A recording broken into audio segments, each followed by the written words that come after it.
कानी बहू। किशोरी लाल जी के बेटे राघव की शादी की बात जगह जगह चल रही थी, लेकिन किशोरी लाल जी को कोई लड़की पसंद ही नहीं आती थी। और उसकी एक ही वजह थी, किशोरी लाल जी का लालची होना। उनको लड़की वालों से मोटा दहेज चाहिए था और इसी चक्कर में एक दिन वो एक बहुत पैसे वाले के घर अपने बेटे का रिश्ता लेकर पहुंचे। उस आदमी का नाम था ओम प्रकाश। देखे किशोरी लाल जी, मेरी एक ही बेटी है और मेरी सारी संपत्ति जायदाद सब कुछ मेरी बेटी नैना का ही है। पापा, नाम से लगता है बहुत खूबसूरत होगी। कितना अच्छा नाम है ना, नैना। ओ, वैसे बात तो सही है आपकी।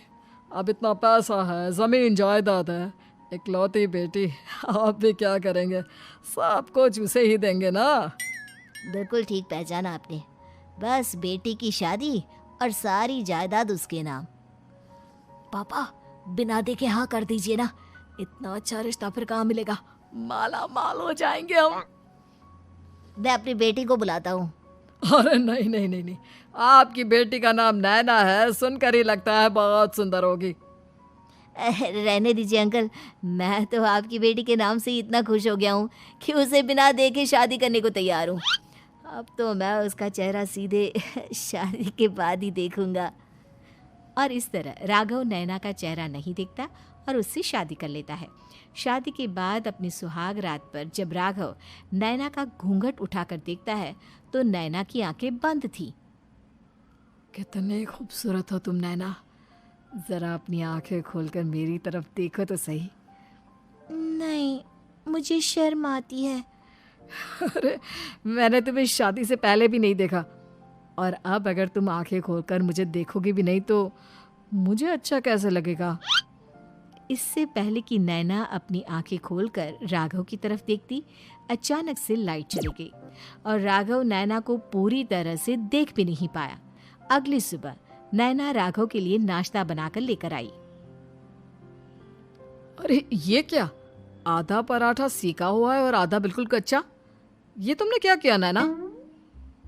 बहू, तुमने क्या आधा पराठा तवे से नीचे लटका कर रखा था, जो आधा सिका है और आधा कच्चा? मुझे जितना दिखेगा उतना ही तो सीखूंगी ना पापा जी। जहाँ जहाँ मुझे नजर आ रहा था वहाँ मैंने सीख लिया, और जहाँ जहाँ नहीं दिखा वहाँ कच्चा रह गया होगा। इसका क्या मतलब है? ये कैसा मजाक कर रही है तुम? अरे बहू, तुमने इतना लंबा घूंघट क्यों लगाया हुआ है? देखो, हमारे घर में बहुओं को बेटी की तरह रखा जाता है, और फिर तुम तो इतना सारा माल लेकर आई हो। देखो, ये घूंघट डालकर रखने की कोई ज़रूरत नहीं है। हाँ नैना, पापा जी ठीक कह रहे हैं, तुम तो आराम से रहो, अपना ही घर समझो। नैना अचानक से अपना घूंघट उठा लेती है।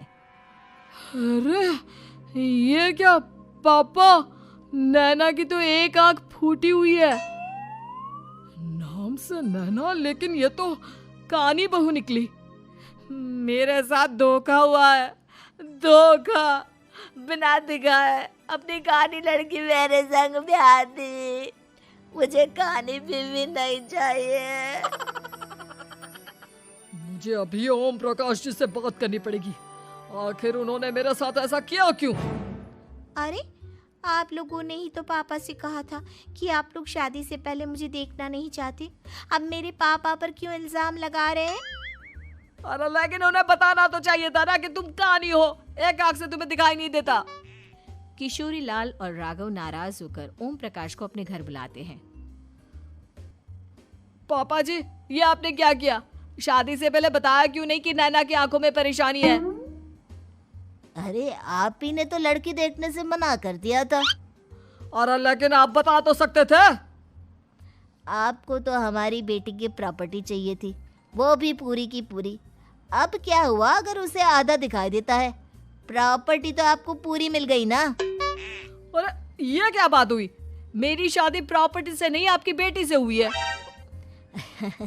अब ये तो पहले सोचना चाहिए था, तब तो मेरी प्रॉपर्टी देखकर तुम्हारी जुबान लप लपा रही थी। लेकिन मैं कानी लड़की को अपनी बीवी बनाकर नहीं रख सकता। पापा, कुछ करिए ना आप। हाँ, करता हूँ। देखिए ओम प्रकाश जी, आप हमारे साथ ऐसा नहीं कर सकते। और तुम देखो, अगर तुमने मेरी बेटी से शादी तोड़ी ना, तो जो भी प्रॉपर्टी मैंने तुम्हें दी है वो तो पूरी की पूरी वापस ले ही लूँगा, और आधी प्रॉपर्टी तुम्हारी भी लूँगा।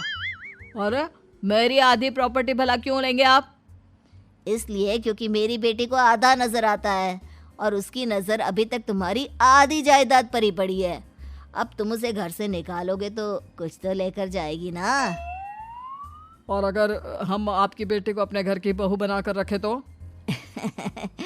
तो तुम्हारी पूरी प्रॉपर्टी तुम्हारी ही रहेगी, और जो मैंने तुम्हें दिया है ना, उसमें से बस मैं आधा लेकर जाऊंगा। अरे लेकिन अब आप अपनी दी हुई प्रॉपर्टी में से आधी वापस क्यों लेकर जाएंगे? अगर मैं आपकी बेटी को अपनी पत्नी बनाकर रखने को तैयार हूं तो? इसलिए ताकि भविष्य में अगर तुम मेरी बेटी को धोखा दो तो उसके पास कुछ तो रहे जो पति का हो। वैसे मेरे पास तो बहुत कुछ है, लेकिन अपने पति की कोई निशानी तो उसके पास होनी चाहिए ना। अब अगर तुमने मेरी बेटी को कानी कहा तो तुम्हें प्रॉपर्टी भी कानी ही मिलेगी, पूरी नहीं। जमाए राजा। किशोरी लाल और राघव समझ चुके थे कि वो बुरी तरह फंस चुके हैं और अब उनके पास वहां से निकलने का कोई चारा नहीं है। अब समझ में आया ना, लालच बुरी बला होती है। एक तो तुम्हें प्रॉपर्टी मिली, ऊपर से बीवी मिली, उसमें तुम्हें नखरे भी दिखाने हैं। आए बड़े, चुपचाप बैठो दोनों। कुछ दिनों के बाद नैना राघव की कार लेकर बाजार घूमने निकलती है और जब कार लेकर वापस आती है, ये क्या? एक तरफ से मेरी गाड़ी पूरी खराब हो चुकी है। लगता है तुमने मेरी गाड़ी को किसी दूसरी गाड़ी के साथ एक्सीडेंट किया है। अरे अरे कितना बड़ा नुकसान कर दिया तुमने बहू। वो क्या है ना पापा जी, मुझे एक आंख से दिखाई नहीं दे रहा था, सामने से गाड़ी आ रही थी। मुझे तो सिर्फ आधा ही दिखाई दिया और वो गाड़ी मेरी कार से रगड़ते हुए निकल गई। अब मैं क्या करूं बताओ? आप इसे ठीक कराने के पैसे कौन देगा? तुम्हारे पापा? तुमने मुझसे इस तरह से बात की? अभी रुको। नैना राघव की शिकायत ओम प्रकाश को कर देती है। देखो राघव, अब जो मेरी आधी प्रॉपर्टी तुम्हारे पास थी ना, उसमें से आधी और मैं लेकर जाऊंगा, क्योंकि तुमने मेरी बेटी को डांटा।